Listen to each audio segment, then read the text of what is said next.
기도하겠습니다. 사랑의 하나님 감사합니다. 오늘도 저희들에게 새 하루를 시작하게 하여 주시고 잠에서 깨우시며 주님의 말씀 앞에 서게 하시니 감사합니다. 또한 부활하신 예수께서 우리와 늘 함께 하시고 우리의 가는 길을 인도하시는 살아계신 주님이심이 이심을 고백하며 하루를 또한 시작하게 하시니 하나님 감사합니다. 주님의 살아계심과 역사하심을 늘 경험하고 또한 나의 삶에서 나타나시는 하나님을 체험하고 또한 그를 신뢰하는 우리의 믿음이 될 수 있도록 주님께서 늘 저희들 가운데 함께하여 주시옵소서.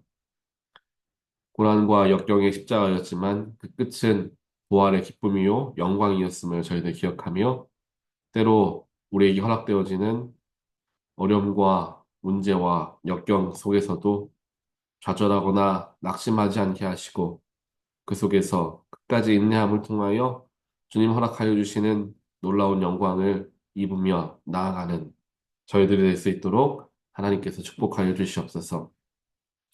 오늘 우리에게 허락하여 주신 하나님 말씀을 대할 때에 우리의 마음에 있는 모든 근심, 걱정, 염려들 다 사라지게 하시고 주님의 말씀으로 가득 채워 오늘 하루도 주님의 힘으로 승리하는 하루 되게 하여 주시옵소서. 이 모든 말씀 예수 그리스도 이름으로 간절히 기도합니다. 아멘. 하나님 말씀 오늘 함께 보겠습니다. 오늘 주신 하나님 말씀 요한복음 20장 11절로 23절까지입니다. 마리아는 무덤 밖에 서서 울고 있더니 울면서 구부려 무덤 안을 들여다보니 흰 옷 입은 두 천사가 예수의 시체에 뉘어 있던 곳에 하나는 머리편에 하나는 발편에 앉았더라. 천사들이 이르되 여자여 어찌하여 오르냐 이르되 사람들이 내 주님을 옮겨다가 어디 두었는지 내가 알지 못함이니이다. 이 말을 하고 뒤로 돌이켜 예수께서 서 계신 것을 보았으나 예수이신 줄 알지 못하더라. 예수께서 이르시되 여자여 어찌하여 울며 누구를 찾느냐 하시니 마리아는 그가 동산지기인 줄 알고 이르되 주여 당신이 옮겼거든 어디 두었는지 내게 이르소서 그리하면 내가 가져가리이다. 예수께서 마리아야 하시거늘 마리아가 돌이켜 히브리 말로 라보니 하니 이는 선생님이라는 말이라. 예수께서 이르시되 나를 붙들지 말라 내가 아직 아버지께로 올라가지 아니하였노라. 너는 내 형제들에게 가서 이르되 내가 내 아버지 곧 너희 아버지 내 하나님 곧 너희 하나님께로 올라간다 하라 하시니 막달라 마리아가 가서 제자들에게 내가 주를 보았다 하고 또 주께서 자기에게 이렇게 말씀하셨다 이르니 이날 곧 안식 후 첫날 저녁 때에 제자들이 유대인들을 두려워하여 모인 곳에 문들을 닫았더니 예수께서 오사 가운데 서서 이르시되 너희에게 평강이 있을지어다. 이 말씀을 하시고 손과 옆구리를 보이시니 제자들이 주를 보고 기뻐하더라. 예수께서 또 이르시되 너희에게 평강이 있을지어다. 아버지께서 나를 보내신 것 같이 나도 너희를 보내노라. 이 말씀을 하시고 그들을 향하사 숨을 내쉬며 이르시되 성령을 받으라. 너희가 누구의 죄든지 사하면 사하여 질 것이요 누구의 죄든지 그대로 두면 그대로 있으리라 하시니라. 아멘. 어제 말씀에 이어서 부활하신 예수님을 만났던 이제 막달라 마리아와 제자들의 조금 더 자세한 내용의 말씀이 이제 오늘 우리가 보는 20장 후반부에부터 나오고 있습니다. 막달라 마리아가 먼저 처음으로 예수를 만나는 첫 번째 여인의 이름으로 이제 기록이 됩니다. 그래서 마리아가 예수님을 만나는데 무덤이 열려 있었던 것을 보고 너무나 슬펐던 거죠. 예수님의 예수님의 시체를 누가 가져갔구나라는 두려운 마음에 무덤 안으로 몸을 구부려서 들여다보니까 예수님께서 계시던 곳에 이제 흰옷을 입었던 두 천사가 있었던 거예요. 그 천사들이 이제 울고 있던 마리아에게 이야기하죠. 왜 네가 울고 있느냐라고 물어보니 이제 마리아는 이야기합니다. 주님을 시신을 누군가가 옮겨놓은 것 같은데 혹시 당신들이 옮기신 거 아닙니까? 도대체 어디에 있습니까? 이렇게 이제 물어보는 거예요. 그리고 나서 14절에 보니까 마리아가 뒤를 돌아보았는데 예수께서 서 계셨는데 예수님인 줄을 몰랐다라고 성경은 이제 이야기를 합니다. 예수님을 동산지기인 줄 알고, 즉 그 무덤 전체를 이렇게 지키는 사람인 줄 알고, 어, 당, 그 예수님의 시신이 어딨냐고 예수님께 물어보고 있는 거예요. 그러면 우리가 조금 이상함을 느낄 수가 있죠. 성경을 보니까 부활하신 예수님을 한 번에 알아본 사람이 많지가 않습니다. 뭐 제자들조차도 오늘 후반에 보더라도 예수님이 들어오시잖아요. 제자들이 숨어있던 집에 들어오시는데 처음 들어오셨을 때는 몰랐던 것 같아요. 평안히 있으라 라고 이야기할 때 몰랐던 거예요. 그러다가 옆구리와 손과 발에 있었던 창자국과 못자국을 보여주니 그제서야 그들이 예수님인 줄 알고 기뻐하더라. 이렇게 기록을 하고 있어요.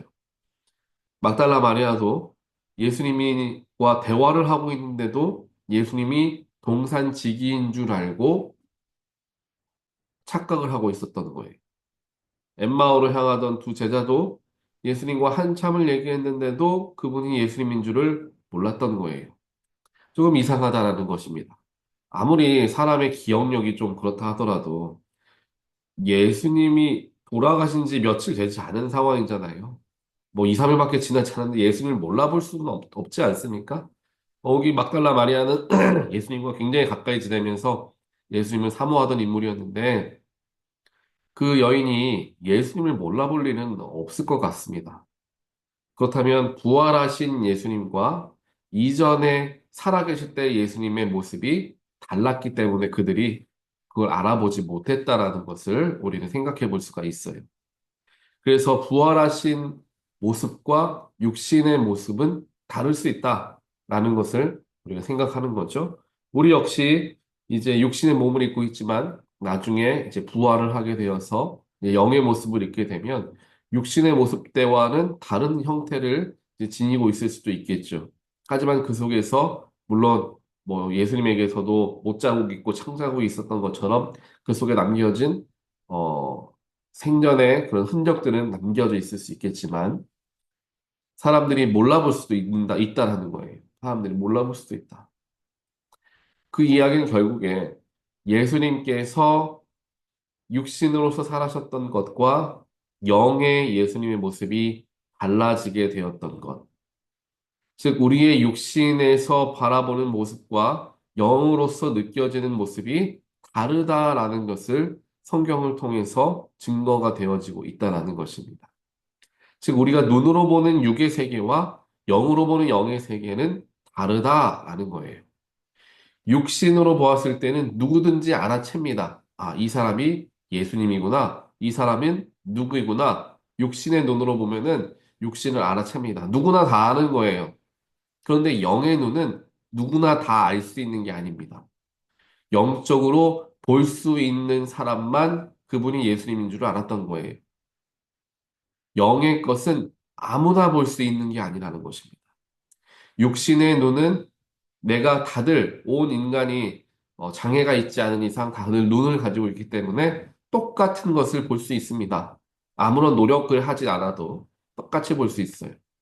하지만 영의 것들, 영의 세계들, 영의 능력들은 특별한 사람들, 영적으로 깨인 사람들만 볼 수 있다라고 우리가 생각을 해볼 수가 있을 겁니다. 그렇기에 영적으로 눈을 뜨고 무엇인가를 바라보며 그것을 믿고 신뢰하며 앞으로 나아가는 사람과 그렇지 못한 사람으로 우리 인간은 나뉘어지고요. 또 예수를 믿는 그리스도인들 안에서도 이렇게 나눠진다라는 거예요. 제자들도 처음에는 예수님을 몰라왔잖아요. 그리스도인이었어요. 예수님의 제자였어요. 예수님에 대해서 누구보다도 더 잘 알았고, 예수님의 모든 행적을 다 알던 제자들조차도 예수님을 못 알아봤다라는 거예요. 그러다가 알아보게 되는 순간이 찾아오는데 어제 말씀과 같이 예수를, 즉, 말씀 가운데서 예수를 영적으로 발견할 수 있는 계기들이 다들 있었던 거죠. 그 계기를 통하여서 예수님을 영적으로 바라볼 수 있게 되었던 거예요. 아무리 그리스도인이라고 할지라도, 아무리 내가 예수를 믿는다 할지라도, 아무리 내가 교회를 평생을 다녔다 하더라도 예수를 바라볼 수 있는 사람과 바라보지 못하는 사람이 나누어지는 이유가 여기에 있다라는 것입니다. 영의 것을 볼 줄 아는 자, 육신의 것에 시선을 빼앗기는 것이 아니라 영적인 진리와 영적인 진정한 불변의 가치를 바라보고 나아가는 자, 이 차이점이 드러나는 부분이 여기에 있다라는 겁니다. 예수를 알고 모르고의 문제가 아니에요. 교회에 대해서 알고 모르냐, 성경에 대해서 알고 모르냐가 문제가 아니라는 것입니다. 영의 눈을 뜨게 되는 것은 다른 이야기라는 거예요. 우리가 이와 같이 세상을 살아가지만 세상 사람들이 볼 수 없는 영적인 것을 바라보기 위해서는 특별한 하나님과의 관계, 예수님과의 그 순간이 우리에게 주어져야 합니다. 영적으로 눈을 뜨게 되는 계기가 우리에게 있어야 한다는 거예요. 그 계기는 각자가 다 달랐죠. 누군가는 말씀을 통해서 알게 됐고, 누군가는 회개하는 가운데 알게 됐고, 누군가는 두려워 떨고 있는 가운데 알게 됐으며, 이와 같이 다 각자가 각자의 모습대로 예수님을 영적으로 바라보는 계기들을 가진 후에 그들은 이전까지 세상을 향하였던 시선이 영적인 것으로 시선이 돌려지게 된다라는 것입니다. 그래서 제자들의 모습은 어땠습니까? 이전까지 예수님이 살아계실 때까지는 영의 것을 바라보지 못했죠.